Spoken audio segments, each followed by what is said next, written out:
Hello, everybody. It's been far too long. I feel like I start every video by saying that, but I've been busy, especially if you keep up with all the other things I do.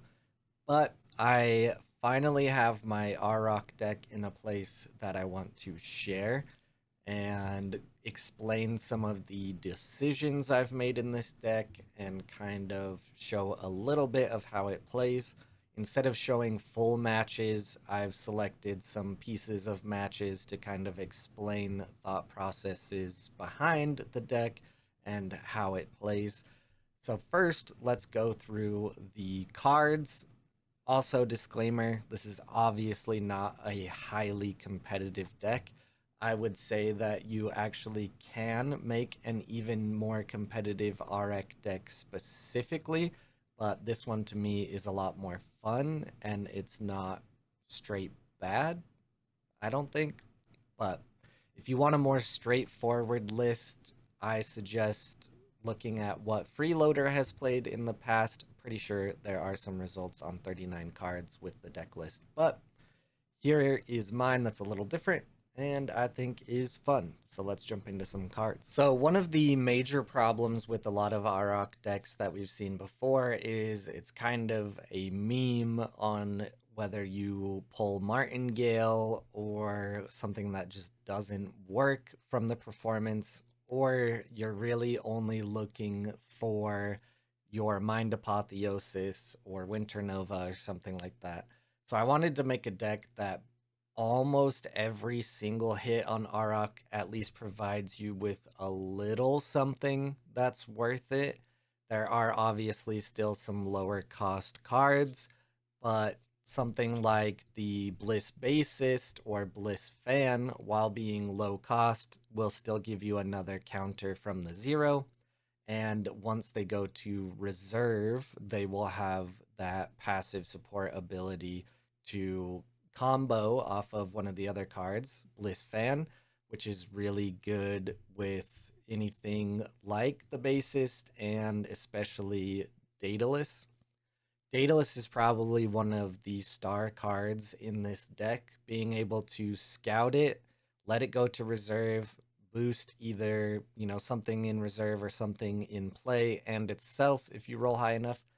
And for that one cost, get an Aurok counter as well. Very, very worth it because all it needs to do is hit the expedition to get the counter. For some of your higher end things that you do want to hit on the performance, we have the Lernaean Hydra. This to me is a card that is not only good to hit with the performance, but also once you get up to, 7 or 8 mana, if the game lasts that long, then it's also just really good to play from hand or reserve. While things like a 7, 8, or 9 cost character might be a lot harder to get out, and you really only want to hit them from the performance. There is a very specific, very sneaky tech in this deck, and I almost never ever play it. I just hope randomly to hit it from the performance, and that is Small Step Giant Leap. This hitting it on the Arak performance is just pure win. I never really play it for the mana. It doesn't really work as well that way anymore. But if you hit it from the performance, you'll surprise your opponent. You'll surprise anyone watching on stream, possibly if it's a stream match, and it's just a really good card to have in there.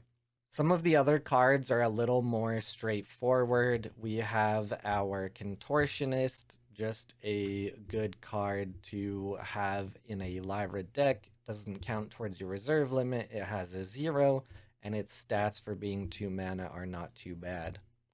Bliss Guitarist is a newer one that I have added, hoping to get a boost on it from Daedalus and then draw more characters. Otherwise, it has a 0. It has one of those passive support abilities that's going to trigger in the reserve. And following it up, Ouroboros Trickster. This one I just added. I needed 2 commons to add. I tested a little bit of Merry Reunion, and I do think it is a fun card, especially because you can hit it on a performance and get some benefit out of it.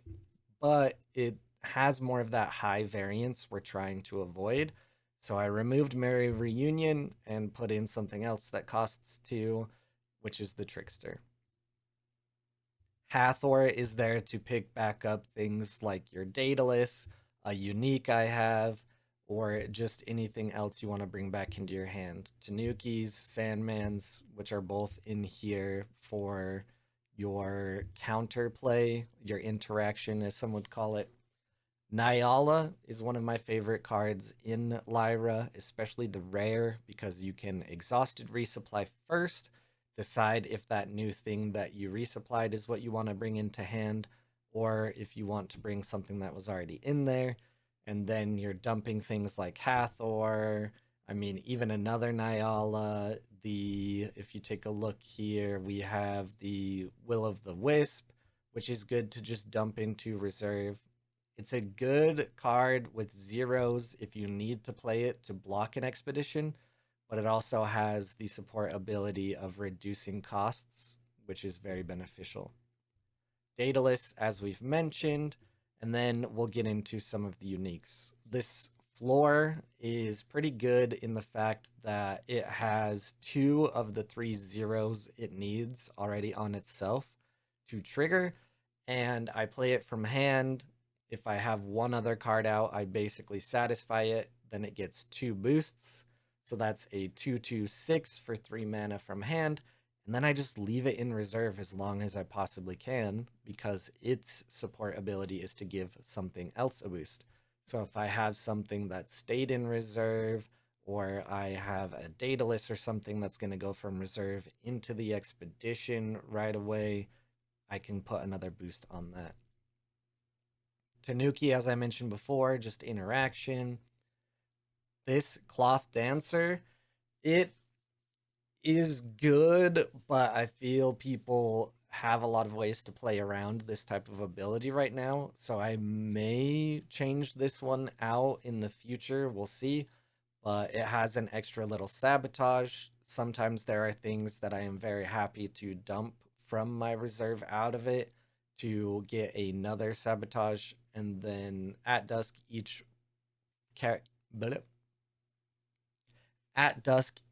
character controlled by target player gains fleeting. I can also loop this pretty well with Hathor and Nyala. So if I need to use it to negate some card advantage or things that are sticking around too long, it's very great for that. Then I have a Sandman here, and the main reason I have this one is for the second line of text, which is when I leave the expedition zone, you may discard target permanent. So it has a 0, it's 3 from hand. It does have the ability to sleep, and this condition from reserve is not too bad, especially if I'm able to put something like a Hathor or a Bassist or something into my reserve where I mostly want them. And worst case scenario, it has I may return a card from your reserve to hand. The uniques in this deck specifically are not too important. I like having ones with zeros just in case. And if you are wanting to pick uniques for Auraq, it's always good to have ones that have a from anywhere or arrow, as we say, because if you hit them on a performance, the arrow ability will trigger. And then I do have 2 normal Sandmans. Very good card in Lyra. It has a 0. If you save them for, the end of days or when you're close, it can be very sneaky to put something else to sleep and then also get you a counter. So that is a very quick explanation of the deck. I'm going to show some footage here and just show some interactions that I really enjoy. And then that'll be it. I wanted to make this super straightforward and quick so you could see the deck and then provide your thoughts. Let me know what you would do different, and it'll be great to see you in the comments. Okay, so here is a good example of some of the interactions that I really enjoy about this deck. So if we just let it go a couple moves here, you'll see the Daedalus gets played out, discarded straight to the reserve. I am targeting the Guitarist. Very luckily, I roll a 6, so I can get the boost on the Guitarist and on the Daedalus. Get that performance counter from the Daedalus, and then I'll have the Guitarist with a boost to reveal a character to draw. And every single card except for the small steps will satisfy the Guitarist condition. So card draw is good. Playing out the Bliss Fan from the reserve gives the boost to a Guitarist, which then also boosts the Bliss Fan, which also gives me a counter. And very notably, I have a Daedalus in hand, which is perfect for this interaction. The Guitarist has already gotten the 2 boosts max, so gonna go ahead and play that out so I can get the card draw. But the Daedalus here, roll, get a 6. Let's go. Bliss Fan's gonna get a boost. It's gonna get a boost. Bliss Fan's gonna get a boost because Daedalus got a boost. I love it. I just love that interaction. I draw a Sandman because of the Guitarist. What more could you ask for? Last thing I will explain is like optimal starting hands and what could possibly happen with your starting hand and getting counters. That can depend on a lot for Auraq. I mean, getting 1 counter in the first day is worst case scenario and not really what you want. 2 is kind of average, and 3 is just you're having a wonderful day. All right, we're just doing it live because it's easier than trying to set something up. So pick the deck, get a lovely message we just ignore for the moment. Ooh, versus Kesha. And then let's see this opening hand. So right now we actually have the perfect 3 counter opening. The problem is it worth it? I think in this case, yes, because all we have to dump to do it is the Contortionist, the Bliss Fan, and then the Hydra, which we don't want until later anyways. And now we have Bliss Fan, Daedalus. We will technically overload our reserve by 1, which is fine. We'll just dump one of the bassists. And honestly, with this kind of opening, there shouldn't be any reason I can't at least get 1 progression. But with them doing a magical training opening, maybe we'll get greedy and we'll go for 2. For 2 mana, I don't think there's much that an Akesha could do to block me out entirely. 3 water should be enough. Beauty Sleep, that is actually super beneficial to me. I'll take it.